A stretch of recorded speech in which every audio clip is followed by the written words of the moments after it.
Hey folks, it's Mike Bloom here, and I'm going to show you today how to translate your rubric for grading from your syllabus to your Blackboard grade center and how to create a weighted total for your students.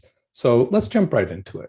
So here I am, I've got my semester grades, and I've got a few things that I think would be important for most people. I've got some reaction papers, 5 reaction papers. I want to drop the lowest grade. That's worth 20%. I've got 2 peer review assignments, and they're worth 15% for both of them. I've got a midterm that I'm going to show you how to create in Blackboard, and that's just a midterm test. I've got class participation, which is going to be worth 20%, and a final paper also, which is going to be created in Blackboard, and that's going to be worth 20%. So let's jump into a Blackboard course site, and I'll show you how to do all of that. Okay, so you see here I am in my Blackboard Grade Center, and you'll notice that I've already got a midterm exam that has a column here because I created that midterm in Blackboard, and I've got a final paper also that I created in Blackboard. And what happens is it automatically creates these columns for you anytime that you create a midterm or a final paper. So we don't have to worry about those columns.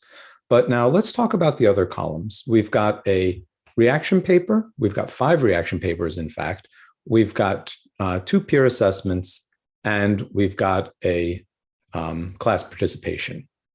So let's take a look at what we need to do if we want to group those reaction papers together. The first thing I need to do is create a category for my reaction papers. And how do I do that? So I'm going to go to Manage here, and I'm going to say Categories. And I've got all of these pre-built categories, but I want a new category for my reaction paper just to make things easier. And I'll click Create Category, and I'll say Reaction Paper. And I'll say Submit. So there's my reaction paper category.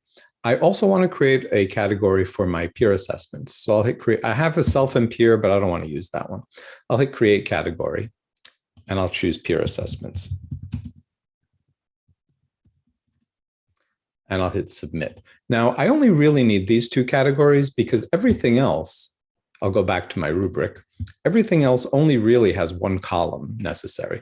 The only time you need to create a category is if you have multiple objects. So I have 5 reaction papers and I have 2 peer review assignments. You don't need to do it that way, but it makes it a lot easier. So the midterm and the final paper were already created. Those columns were already created in Blackboard. And the class participation, I'm just going to create a regular column for that. So I'm going to go back to my Blackboard. And now that I've got all that, the categories, I'll hit OK. And I'm going to create those columns for my reaction papers. So to do that, I'll hit Create Column. And I'll give it a column name, and I'll call it Reaction Paper 1. And I'll keep everything the same except the category here. I'll choose, instead of no category, I'll choose that reaction paper that I just created. And points possible, I want to grade everything on 100 points. It makes it a lot easier. And we can handle all of the percentages in the weighted total. So that's it. And I'll hit Submit. Let me move my screen here. I'll hit Submit. And I've created that reaction paper number 1. Right? And I can continue to do that. I'll create the other 5 very quickly, and I'll just show you how to go about doing that.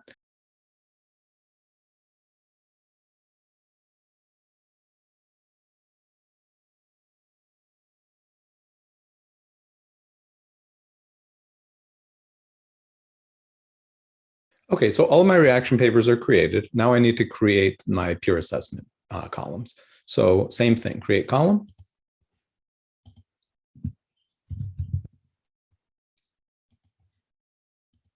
Also on a scale of 100 points, and make sure I choose that category of peer assessments. And I'll create the second column,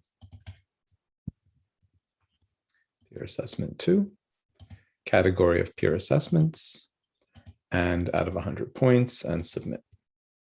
So now I've got my peer assessments and I've got my reaction papers. And now the last thing I need is going to be that class participation grade. So let's create that as a separate column.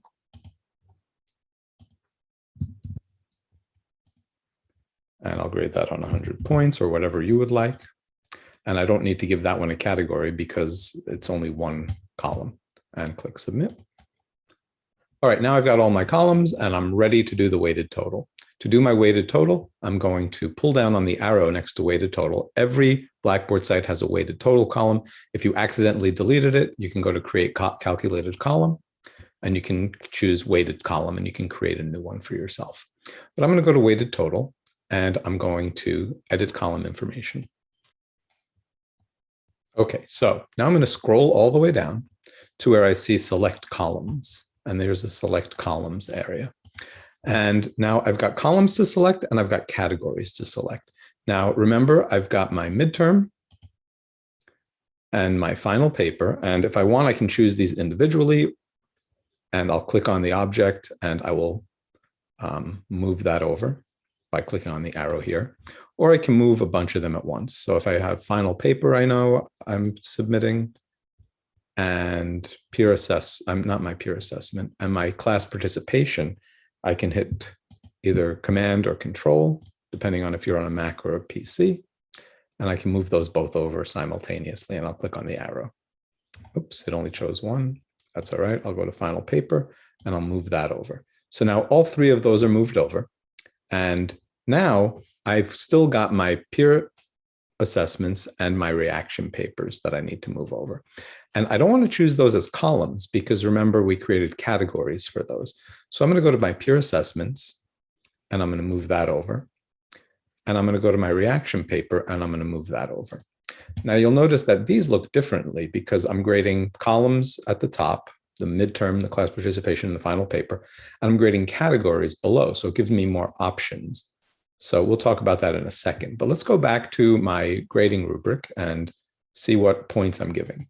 So my midterm is worth 25%, my class participation is worth 20%, and my final paper is worth 20%. So let's do those right now. My midterm is worth 25%, my class participation is worth 20%, and my final paper is worth 20%. Now, as I continue to click, you'll notice that it tells me what the total weight is. So now I've got two things left. I've got my category of reaction paper and I've got my category of peer assessments. So my reaction paper is 20% and my peer assignments is 15%. So let's do reaction paper first. Now you'll notice that reaction paper, I'll put 20%, but now I want to drop the lowest grade. So this is only available in categories, and that's why we selected categories for reaction paper. I'm going to drop the one lowest grade here. And now the peer assessments, I'm just going to type in 15%. And I'll click away from that, and I'll see the total weight is 100%, and I'll hit submit, and I'm all set. So all I need to do now is start adding my grades. So I can just start adding grades. So the midterm was on a scale of 1 to 10, so I'm going to give the student a 9 here. The final paper was on a scale of 100. So let's say that they got a 95. And it starts calculating the weighted total. Now the reaction papers, you'll know we're grading, we're dropping the lowest grade. So if they got an 80 on the first one, you'll notice the grade doesn't change at all because they're dropping that lowest grade. If they get an 82 on the next one, you'll see that the grade starts to change. And let's say an 89. And so now their weighted total will change as I enter in my grades. So that's how you go about doing your grade center with a weighted total. Momo, are you bored? You want to jump over some hoops? What do you mean no? You want to jump over some hoops? All right, let's do it. Oh, good boy.